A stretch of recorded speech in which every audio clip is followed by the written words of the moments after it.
Ladies and gentlemen, seekers and wanderers, today we explore a journey not of the body, but of the soul, a journey that few understand and even fewer complete. It is the path of spiritual awakening. And it is not what most people think. It doesn't begin with light. It begins with darkness. It starts when the lies we've lived in about ourselves, our identity, the world, begin to crumble, when what once gave us comfort no longer feels true. When your job, your relationships, your ego, all fall short of something deeper within you that is crying out. Most people never survive their spiritual awakening, not because they die, but because they turn back. They silence the call. They choose comfort over transformation, because awakening demands the death of who you thought you were. Shi Heng Yi teaches that this is not a romantic journey. This is a painful shedding. Like the monk training in solitude, you must face yourself with brutal honesty. Like the tree in autumn, you must let the old leaves fall, not knowing what spring will bring. Spiritual awakening is a confrontation with your fears, your past, your attachments. And what's terrifying is, no one can do it for you. You must walk this fire alone, but if you persist, if you endure the stillness, the isolation, the inner chaos, you will emerge, not improved but transformed. Not enlightened in the eyes of the world, but awakened in the truth of your being. So, don't fear the fall. When people hear the term spiritual awakening, they often imagine something beautiful, like a serene monk meditating in the mountains, a radiant inner peace, or a sudden burst of enlightenment. But in reality, the beginning of a spiritual awakening is rarely peaceful. It is often chaotic, confusing, and filled with emotional upheaval. The process usually starts when something in your life stops making sense. You may feel a deep emptiness despite having everything society tells you should bring happiness. Success, relationships, possessions. There's a nagging feeling that something is missing, but you can't quite identify what. This feeling marks the first crack in the illusion that you've been living a life designed by others, fulfilling roles, chasing goals that were never truly yours.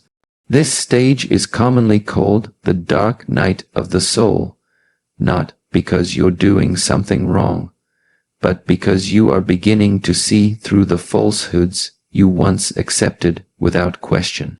You may feel lost, anxious, even depressed, because the identity you've built over the years is slowly dissolving. Old beliefs, social conditioning, and the egoic structures you depended on for your sense of self begin to crumble.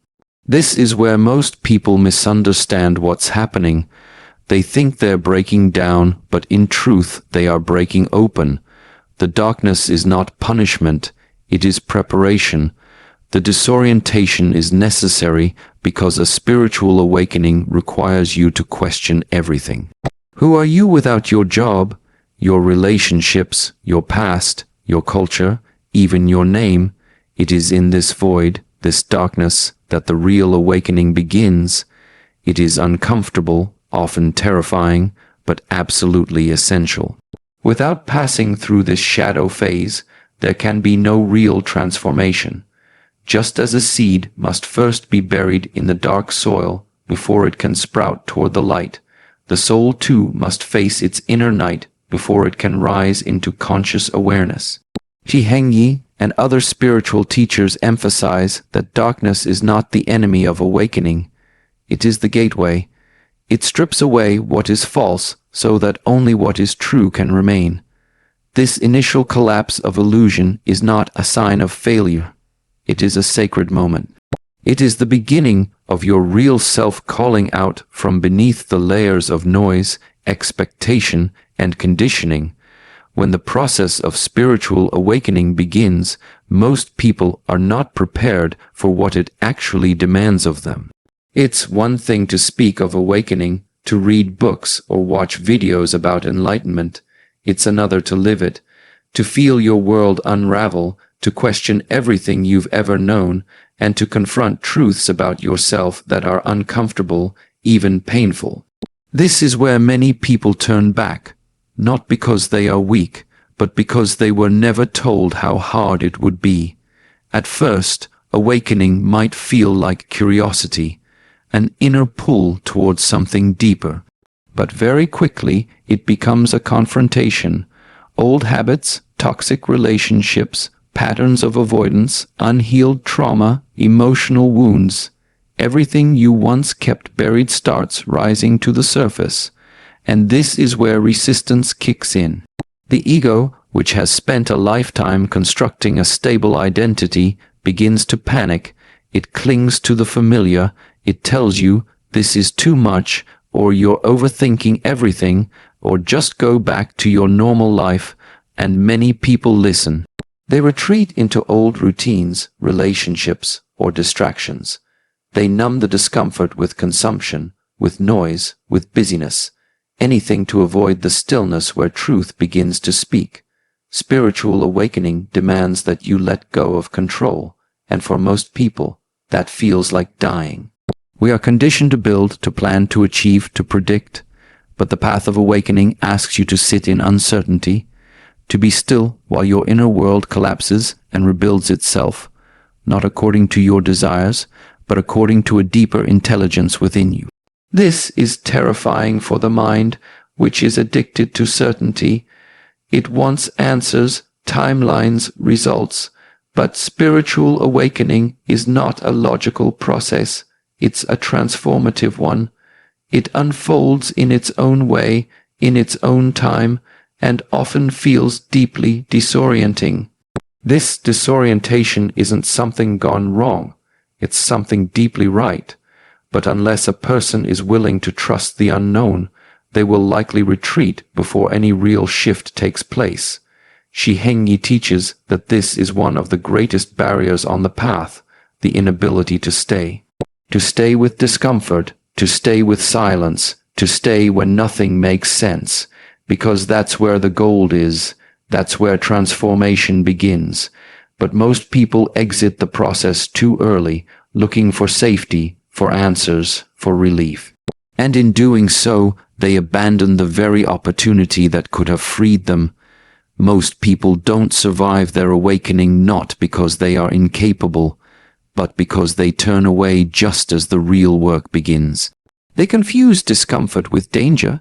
They run from the fire, not realizing it was meant to burn away the false self, not the true one. The fear convinces them to rebuild the same life they were meant to evolve beyond. At the heart of spiritual awakening lies a truth that is deeply uncomfortable. Who you think you are is not who you truly are. And coming to terms with this fact is one of the most painful, disorienting, yet necessary parts of the journey. We spend our entire lives building a sense of self. From childhood, we are given names, roles, expectations, and labels: good student, nice person, hard worker, failure, success, introvert, leader, nurturer. Over time, these roles become the mask we wear.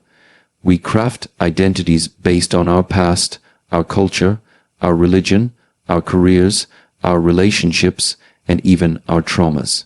Without realizing it, we begin to believe, this is me. But the awakening shatters that illusion. It doesn't gently peel away the layers. It rips them apart. The version of you that you've clung to, the one defined by achievements, status, personality traits, opinions, and history, must dissolve. Not because it was evil or wrong, but because it was never the whole truth. It was just the surface. This inner death is not metaphorical. It feels like real grief. You may suddenly find that things that used to define you, your job, your goals, your desires, no longer hold meaning.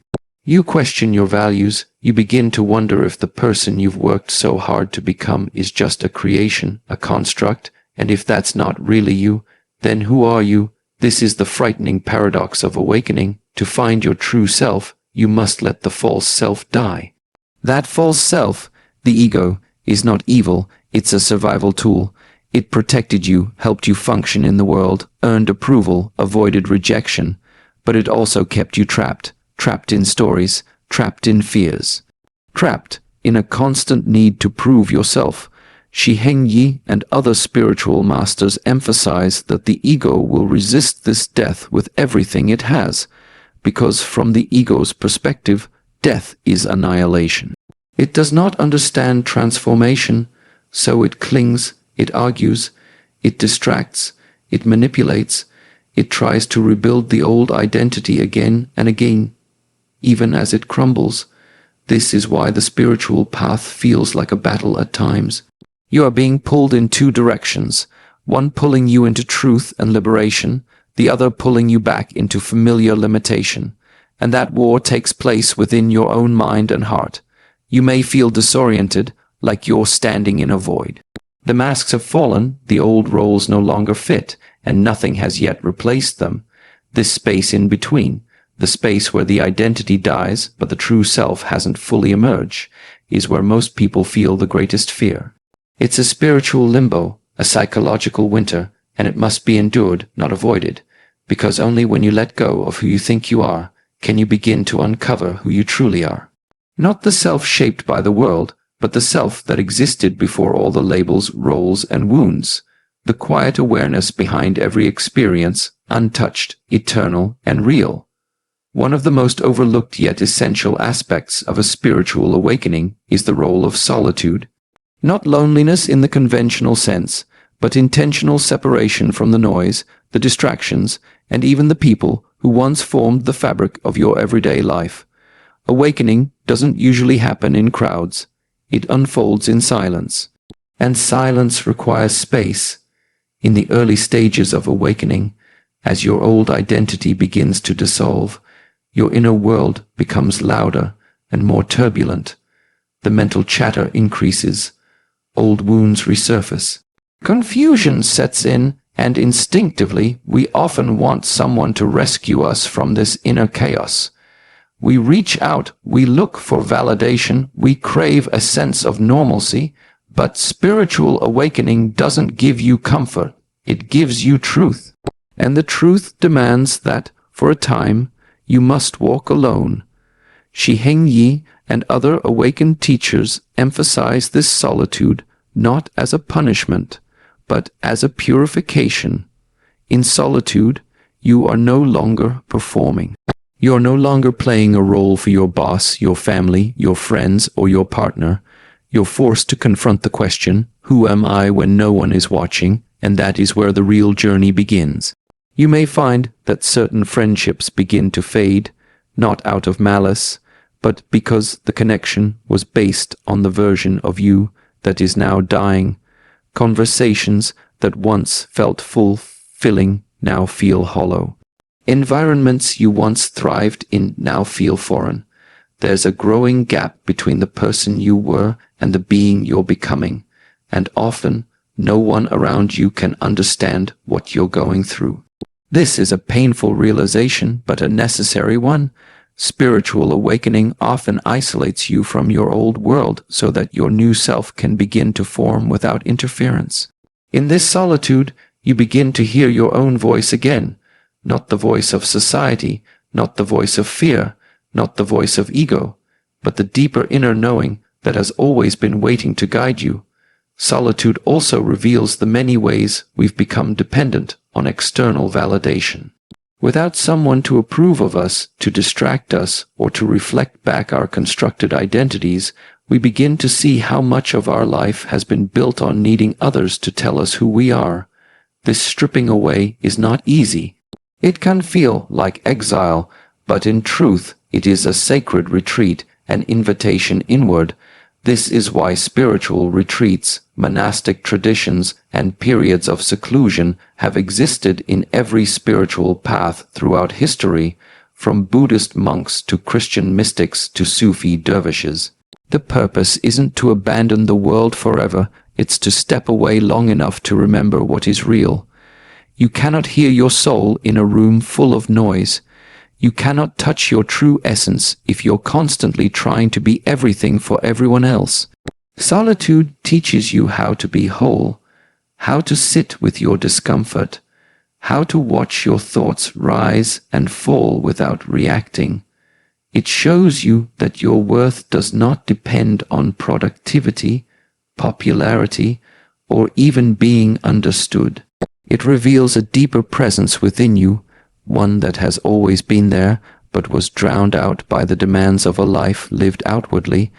On the journey of spiritual awakening, one of the most confronting realizations is that pain is not the enemy, it is the teacher. This idea runs counter to everything we've been taught in modern society. We are conditioned to believe that pain must be avoided, medicated, suppressed, or distracted away. We chase comfort, chase pleasure, chase ease. But the truth is, no one truly awakens without walking through pain. Spiritual awakening is not about escaping suffering. It's about facing it with open eyes. The pain that arises during this process is not random. It is the accumulated weight of unprocessed emotion, suppressed truth, and neglected wounds rising to the surface. It is life, or rather your soul, trying to bring your attention to what you've ignored. Every ache, every inner disturbance, every emotional breakdown is a signal. There is something here that must be seen. Shi Heng Yi teaches that pain is the fire that purifies. Just as physical muscles grow only when they are broken down and rebuilt, so too does the soul expand through emotional and spiritual discomfort. Pain forces you to stop running, to stop pretending, to stop living in autopilot. It interrupts the illusion and demands your presence. This pain may come in many forms: loss, betrayal, failure, anxiety, depression, confusion. It may feel like your entire inner world is collapsing. But instead of asking, "Why is this happening to me?" the awakened mind begins to ask, "What is this pain showing me about myself?" Often, pain reveals the places where we are still attached. It shows us where we're clinging, to identities, to people, to ideas, to expectations. It shows us where we haven't forgiven, where we're still in fear, where we're resisting change. Without pain, we would never look at these things. We would go on pretending.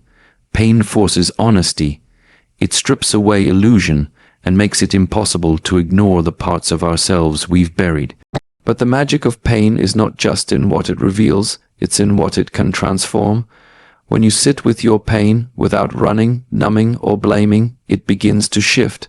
It begins to speak. You begin to see the patterns behind the suffering, the origins of the wound, the stories you've told yourself for years. And slowly, as those stories unravel, space opens up. Space for healing, space for truth, space for the real you to emerge. In this way, pain is not here to punish you. It's here to awaken you.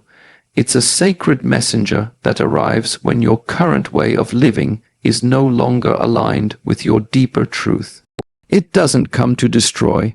It comes to break down what no longer serves so that something more authentic can rise in its place.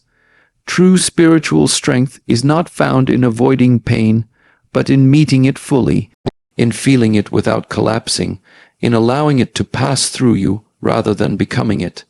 The awakened person begins to bow to pain, not in defeat, but in reverence, understanding that pain is a bridge, not a barrier. A guide that, if honored, can lead you directly into the heart of transformation.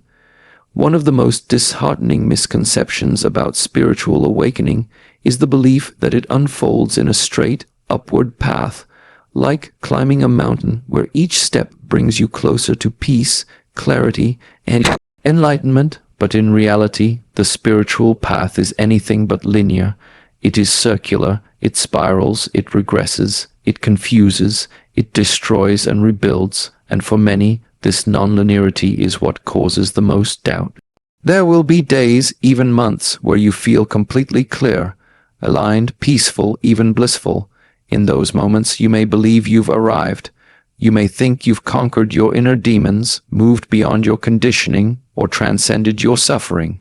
But then, without warning, old patterns return, buried emotions resurface, and you find yourself lost again, confused, heavy, and questioning everything you thought you'd learned. This cycle can feel like failure. But it's not. It's the nature of true transformation. Awakening doesn't move in straight lines. It moves like waves. You will revisit the same wounds, but from deeper layers.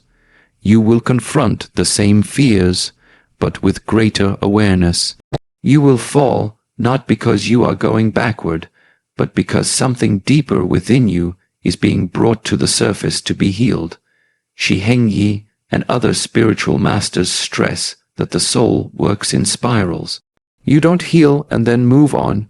You heal in layers. Each time you revisit a lesson, you are not repeating it. You are refining it. You're meeting it from a new level of consciousness, and this can be incredibly subtle. You might not even recognize your own growth until much later, when you look back and see just how far you've come, not in a straight line, but through countless turns, stumbles, and restarts.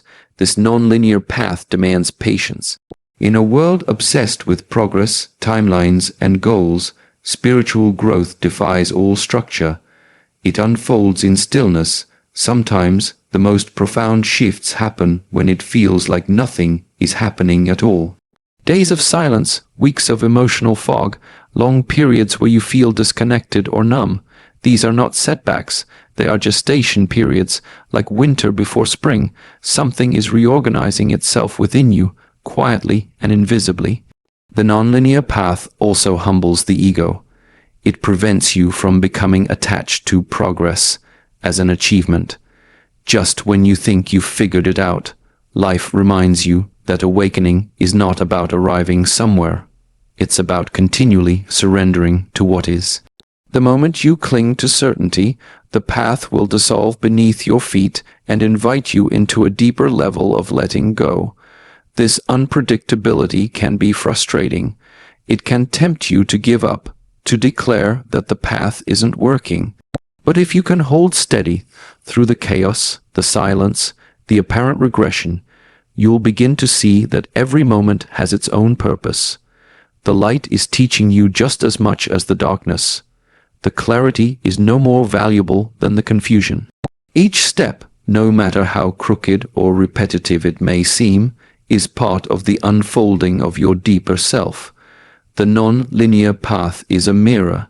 It reflects your resistance, your attachments, your illusions. But it also reveals your resilience, your courage, and your capacity to love and hold yourself through every phase, not just when things are easy, but especially when they're not, especially when you're standing in the unknown again and again.